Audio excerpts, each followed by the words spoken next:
Welcome to the Reasons to Reason podcast. I'm your host and captain, Sal Galati. This is the show that's going to talk about all the things we're not supposed to: God, religion, and politics. So strap in, prepare to get offended, and maybe, just maybe, our nation can learn how to reason again. I got a friend that you've met on a prior episode called The Art of Conversation, Lucas Fuksa. We continue to talk on the phone, and we were having a conversation a few days ago, and he brought an idea that he wanted to do, so I'm indulging him. I don't even know if I'm going to post this. We'll see how good he does. But the topic essentially is kind of like on the legal front, things that he was dealing with when it came to like religious exemptions. And so we're going to talk about that, talk about kind of morality, how that works in our system of governance, some interesting historical perspective. I'm going to be more historical, theological. Luke, I think, is going to be more legal. But we're just going to see where it goes, and I'm going to kind of let him take us there. So, Luke, take it away. Yeah, well, thanks for, again, mispronouncing my last name. We'll talk about it after the show. Correct me. I am now. What is it? Fuksa. Fuksa. Did I say Fuksa? Everyone does Fusca, or sometimes a lot worse, if you could imagine. But it's, Fuksa. All good, though. I'm not mad. From perspective of mine, combined with yours, religion and mine being legal, as an attorney, I thought it'd be interesting to talk about some things that actually have kind of been really relevant lately, and a little bit about the COVID or mandates, an interesting concept of a religious defense to doing some of those things, right? Which is really important in our society, because having that, religion is not only a way to guide your life on a daily basis and do good unto others, but also as a way to employ it as almost like a weapon to be able to defend yourself in certain circumstances. Sal, I think you know where the rights that we're granted for our religion comes from, right? So let's unpack. Let's take a step back, and I'm going to put framework, and then you fill in the gaps. Okay. One of the questions I asked Luke to give me some bullet points. What and why is there a separation of church and state? I mean, I've talked about it in many other episodes. The interesting thing I find is that it's evident. It's not like a conspiracy that the founders built the Constitution and our government on a concept that God exists, the creator God, not a make-believe God, the one that's the explanation for everything that we see around us. Inevitably, we have rights as a result. Not rights given to us by the government, rights given to us because we're made in the image of God. And that the government's set up to protect us. So this idea of separation of church and state, it's not quite found in the Constitution. What's found in the Constitution is that the state shall not establish a religion. So I'll actually read it. It's the First Amendment. Congress shall make no law respecting an establishment of religion or prohibiting the free exercise thereof. That's a lot different. And really, you got to understand the contextual situation here. They were leaving England that had a state religion, the Church of England, which made a mockery of the whole belief in Jesus. Essentially, a certain king wanted to divorce his wife, and established religion that he was a part of wouldn't allow it, so he made his own church. Jesus certainly didn't say that the state should impose a religion. It's a free will choice. So why is the state not in a position to establish religion? Because they never wanted the state to impose a belief system on you. So you fill in the gaps where how that applies to. Yeah, there's two elements to that from what you exactly just read. Part of it is the Establishment Clause. That's the part that prevents government from endorsing or establishing religion. And the second part of it is the Free Exercise Clause that protects individuals' rights to practice their religion without, government interference. So I have a question for you, though, Sal, that might be a little controversial. Your goal is for people to find faith in Christianity. Is that a fair statement? My goal is people to find the truth. But you feel that there's only one God, and that God is based in Christianity. I believe that Jesus is who he claims to be. And if that is true, like I've said before, I'd be a monster not to try to compel other people to seek that. I don't need them to. It's not my will. It's his will. Okay. My life doesn't change whether or not people believe or not. I just, out of love, I want to share it. So the final question then for you is, how would you feel about a situation where the state did impose its religious beliefs on its people, and it was those that you believed in? A nightmare. Okay. No. See, this is the difference between religions and what I believe.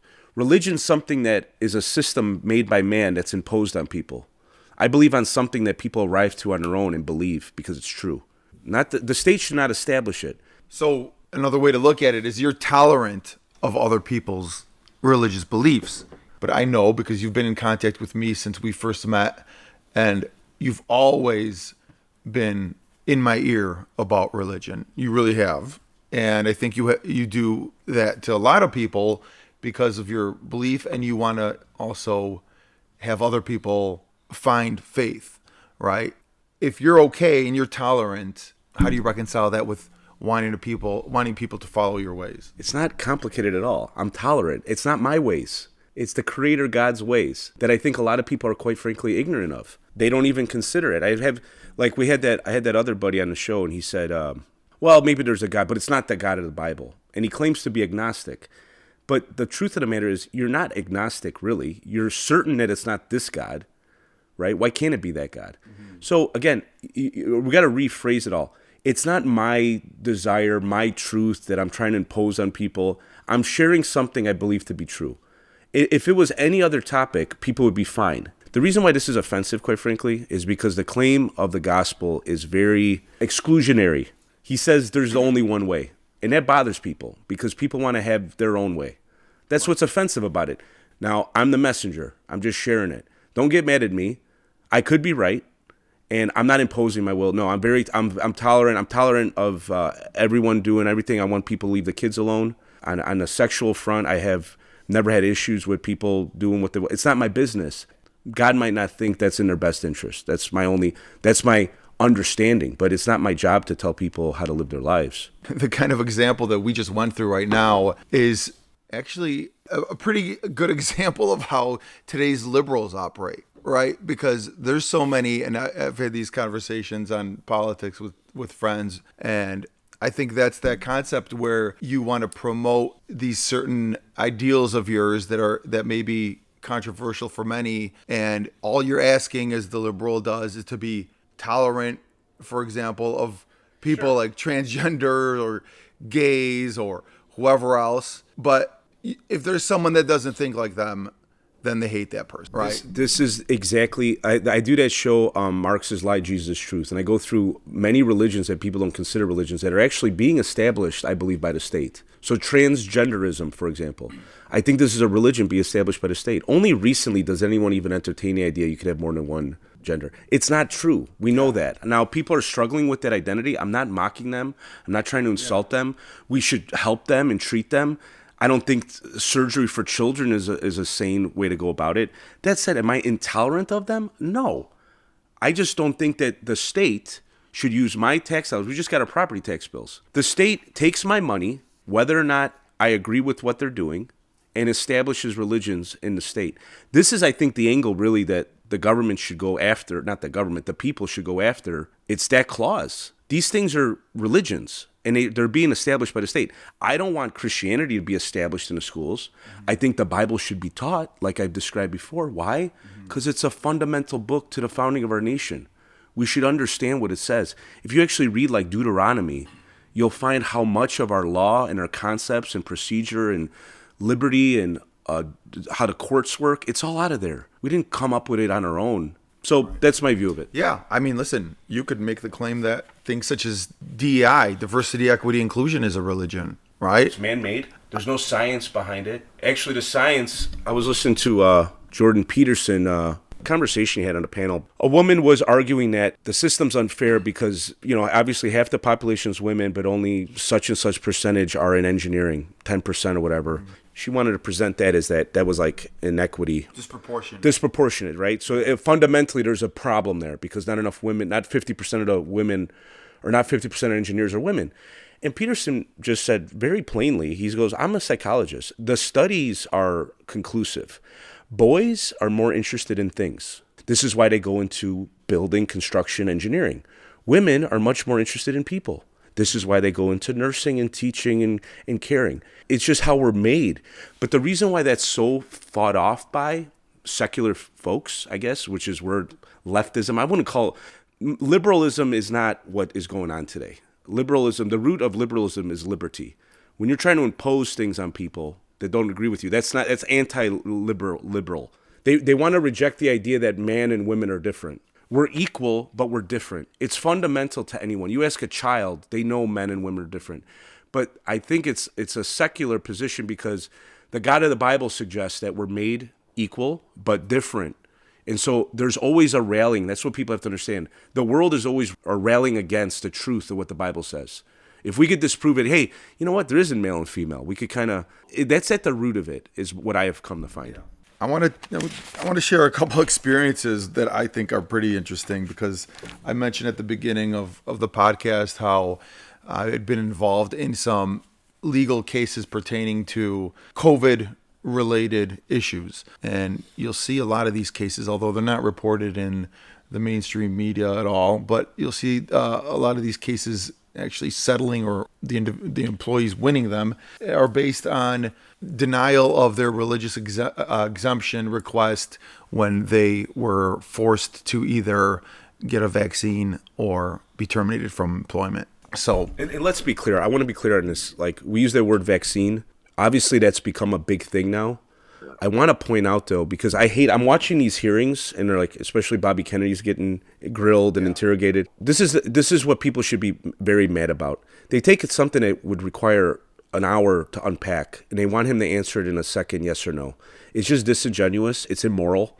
It actually leads to John Adams, one of our founders. His quote was, "Our Constitution was made only for a moral and religious people. It is wholly inadequate to the government of any other." When you got a senator up there that's asking these questions, trying to just pigeonhole him, that they know it's more complicated than that, everyone should be offended. It's a disgrace. That said, vaccine. The COVID-19 was not a vaccine as traditionally defined. All right. We all learned in school that you take a weakened or a dead virus and you put it into a body, and the body could develop immunity to it without getting sick, and that was a vaccine. This is a completely different thing. People should have had issues with it, especially young and healthy people that we know had no real risk of getting hurt by this disease. So I just wanted to clarify that because we say vaccine. I don't even call it a vaccine. This shot. And you were talking to me actually before the podcast about how they're getting grilled with these questions that are supposed to elicit only a yes or no answer, right? And it's impossible to answer something in a yes or no. So this one senator asked RFK about how, yes or no, would you consider yourself a conspiracy theorist? Right? You got to find this. He goes from one conspiracy theory to another that all came true, that all have been proven true lately. And this is fundamental to this right? The whole First Amendment, not only is the religion, there's freedom of speech, freedom of the press, the right of the people peaceably to assemble, to petition the government for a redress of grievances. All of a sudden now, the liberal, who the root again is liberty, the whole concept of freedom, religion, all these things is to be able to question our government. That shouldn't be a crime. That's become a crime in recent history, that we have to blindly trust everything they say, even though they fail and fail and fail. It's just so funny to me. They're defending these institutions like they're so sacred, yet they're littered with failures. And I want our people to trust the government. But the way that we're going to trust them is not for them to continue to just bash us and say, trust us, trust us. Be transparent, be accountable, own up to it, like a friend. If a friend lies to you, whatever, there's room. I want to forgive, but you can't just keep lying to us and treat us like idiots. This is what the whole thing, we're talking about religion, freedom of religion. That's why it's all there. So one of those institutions that you mentioned is the court system, right? One of our biggest governmental institutions. And it's funny because, from when I started practicing, which is now 22 years ago, I've seen, and I know many people have seen, a complete change in how judges approach cases that are consistent with the ideological ebbs and flows that have occurred in our society during that time, right? So that back in 22 years ago, there was not this wide radical ideologies on both sides that have divided people so much as there are now. I'm trying to think of when I could remember when it actually started. Kash Patel was actually being interrogated, for his FBI role. And he's made claims like the media is the enemy of the people. And they're like, do you believe the media? Do you believe the media's got to be held accountable? Well, look, if it's demonstrated that the politicians are feeding BS through the media and they present it as truth, Yeah, they got to be held accountable. A free press is what we need, not a mouthpiece for the government. So who's been dividing us? When the people are lied to continually on both sides of the aisle and they villainize the other position, yes, you're going to have a divided nation. They had the 2 week to stop the spread with COVID. My argument was, right now, shut the media off for 2 weeks. You watch how this nation will heal. But let me get back to this point about the courts and how I think, justice may not be as blind as it once was. I have this case, just like I mentioned, about a woman who was terminated about 3 weeks after being promoted. She was a competent employee. Very competent employee, very smart, intelligent, articulate, who had requested a religious exemption based on taking the vaccine. Long story short, the employer did not buy it. There's a lot of disgusting reasons why that I don't need to get into. But what I wanted to highlight is two similar cases. Of course, as lawyers, we look at case law, right? Let's get a case that has the most similar set of facts as my case and see how the courts decided it. These two cases, in one case, the judge decided whether someone's religious beliefs were sincere enough. In the other case, the court, if you give me a second here, I know. So an observation as a layman, and we were talking about it before, like the John Adams quote, the whole system hinges on people being moral. And if they're not, the system breaks apart. So really it depends on who the judge is. And you could have a judge, like I saw in certain trials involving our current president, where if you manipulate the questions, if you manipulate what evidence is being able to be seen and not seen, you could drastically affect you could actually shape what the verdict's going to be.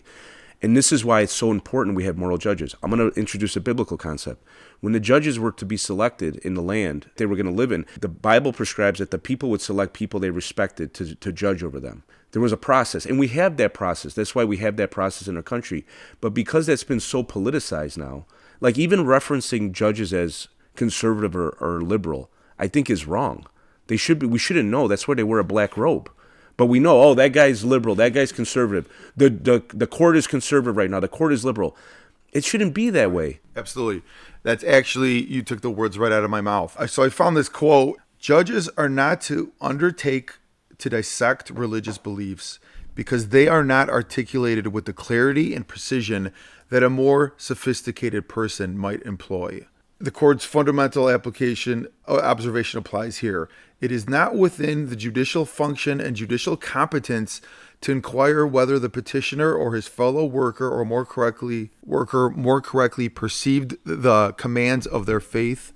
Courts are not arbiters of scriptural interpretation. I like that, Judge. Yeah. That's consistent. I like that one. And unfortunately, I don't think I have that one. That's consistent with the First Amendment. Yeah. It's not the state's role to establish who really believes, who doesn't. That's a load of crap. Right.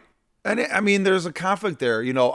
How do we resolve this conflict? You have people that may be using religion as a weapon or a defense, I'd rather say, to be able to be exempt from certain things that really do not believe. Sure. And then you have, on the other hand, a court that needs to determine whether that person really does or not. I'm not saying it's something that is very simple to resolve.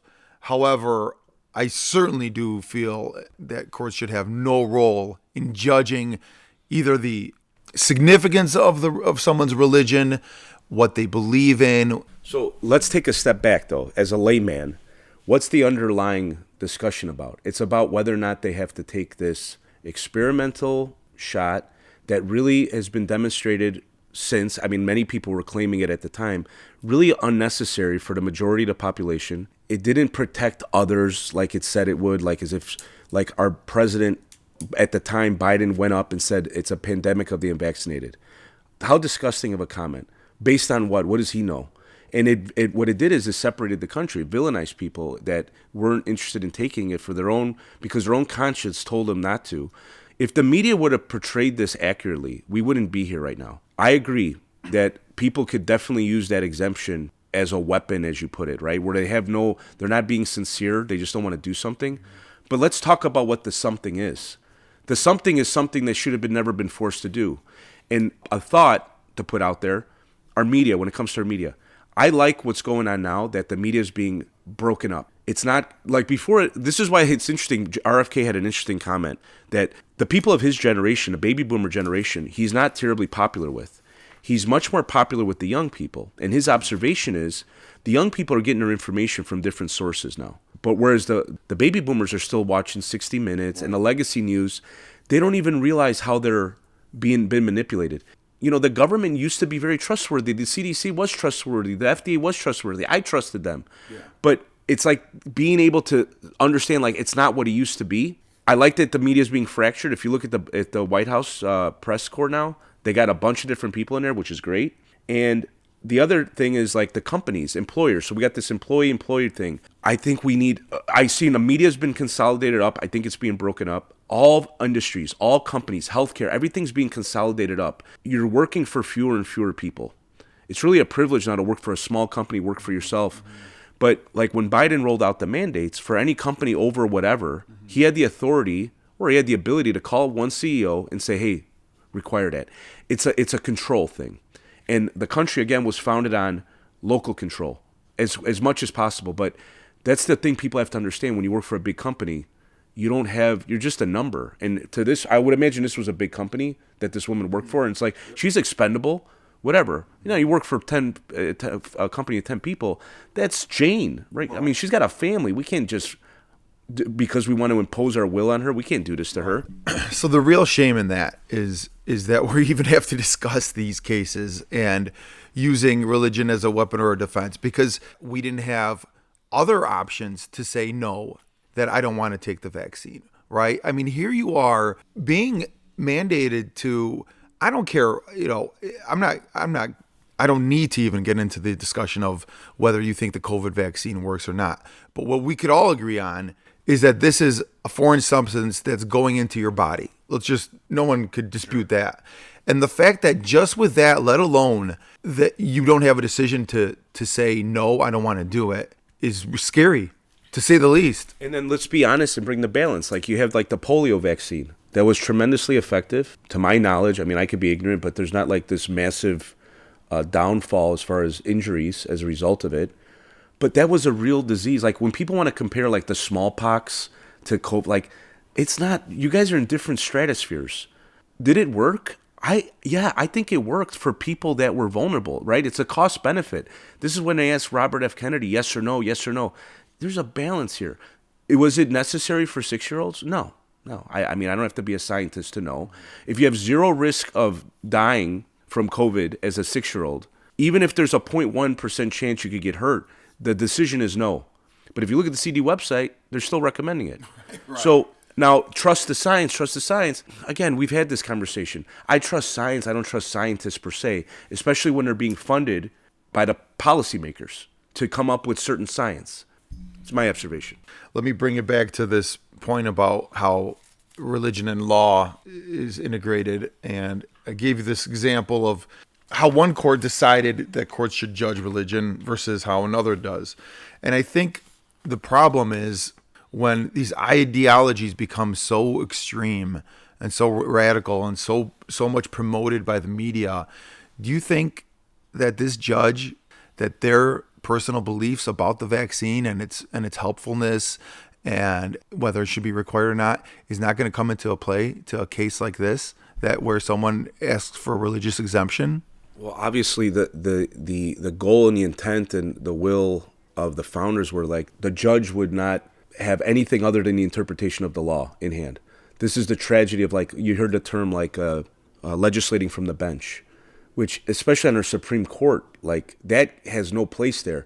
We still have some kind of integrity there, but I'm really upset about how we got to protect our Supreme Court justices, all of them, no matter where they shouldn't be intimidated by threats of violence. This is disgusting. We're going to lose the nation. That's like the last spot. And now they get threatened, or a guy with a gun shows up at their house. Protect them. Fauci doesn't need 7 bodyguards. Protect our Supreme Court justices. So no, I would hope whether, and again, we're using the term vaccine, like I'm not against vaccines as traditionally presented to me. I don't think this thing was a vaccine. That all said, ideally, no. His personal beliefs on that part of it has nothing to do with the law, shouldn't apply. But I think it does sometimes. It does. And, you know, you mentioned this before when we were talking about the Supreme Court, liberal judges and conservative judges. And of course, you have this battle in getting the Supreme Court justices approved. And of course, it's great when your political party that you're affiliated with gets to choose, and it sucks when it's the opposite. And that is a shame too. I think it comes down to a fundamental understanding of how this court should work. I just want judges that are just going to interpret the law, and if the people want the law to be different, you elect new senators, you elect new reps, and you pass a bill. So like you even asked freedom of religion. What if the state imposed what you believe, Sal, on everyone? Would you be happy about that? No, I don't want that to happen. Even if the verdict is what I like, if it's not legal, I wouldn't want that. Because I have the vision to understand it gets crazy real quick. The whole system's set up to be pretty stable. And if you really want change, it takes time. The senators come in every 6 years. The reps are every 2 years. Supreme Court justice could sit there 20, 25 years. It shouldn't be like just on a whim of an emotional uproar like we had the Summer of Love, that we have radical changes in the country. It's set up nice that way. Slow. If you really want change, do it through the legislature. That's how it's supposed to happen. So again, it's a lack of education in our public schools to understand how the government works. You don't change the law by getting judges that'll judge the way you want, even if that's not legal. That's not the way it's supposed to work. And I want judges that interpret the law. Now, historically, people on the conservative side are more judicious about that. But maybe I'm biased. I don't know. But I could look at certain cases that weren't legal. They weren't ruled legally. It just was what their ideology promoted. And the problem with that is when you have a judge that interprets a law that you may, to a layperson, may be black and white, but interprets it in a very construed and in a manner that'll comply with their ideologies, then now you have essentially a new law. And that's what happens in the court system. So people fail to understand that you think it's our legislature that is putting out these laws, and it really is the courts.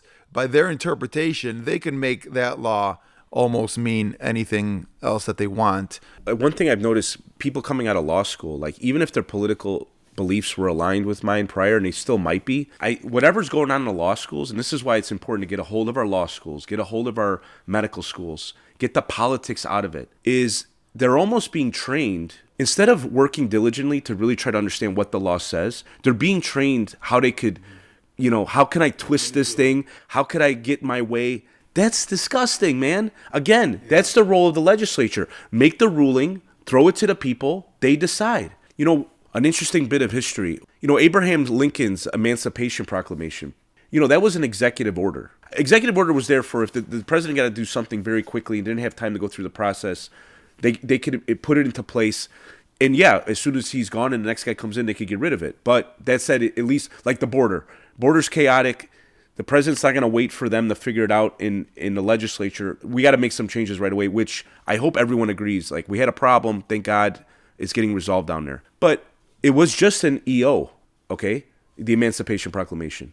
Then he got reelected. And now his position was the people have had a period of time here to weigh and measure this, and they seem to have voted for this EO. Now he commanded Congress, don't make this an EO, put it into law. That is beautiful. That's when not that it was perfect, but at least like a system with integrity that worked, that executed the will of the people. But who's to blame? We're not teaching our kids. The media is corrupt and broken. We got to cut through it. And the point of the show, we got to talk to each other. Let's wrap it up on this topic. I'll conclude with this. I think the more conservative approach in determining what religion means is the better for all of us. I think what the quote I read from that case is correct. The court should not determine what religion is, how primary or secondary religion is to someone's daily life, whether they're religious enough. For example, hey, you don't go to church enough. So in closing, maybe I'll report back, let you know how the case goes, but thank God for the fact that we have these religious freedoms that are protected in our court systems, or at least we hope so. I think one thing to sum up is like the underlying issue, right? Because I don't want this to be abused either by people. The fundamental decision we're talking about, does it hurt other people if you don't engage in it? And the truth of the matter is it didn't, okay? Like if someone were to say, well, my religious conviction says I should murder people, obviously that you can't get an exemption from murdering people because that's your religious, Right. I mean, so these are case by case. We're talking about, it's an important topic, but why were these things put in place? Why did the founders want a freedom of religion? Many of them did believe in the worldview I believe in. And similarly to them, I am certain that if people are allowed to ask questions, question things, push, seek, they'll arrive at the truth. And that's all I want people to do. It's not my will that they believe everything I believe in. Find the truth, right? Amen. Peace. Thanks for joining us. Hope you enjoyed that combo. Talk soon. Thanks for joining us for another episode. I hope I got you thinking and out of your comfort zone. Believe me, the biggest fear your government has is a population that is thinking and talking to one another. So get out there, take a risk, start a conversation, make a friend, and reason with each other. Share the show with someone who you think needs to hear it. I wish you peace and love.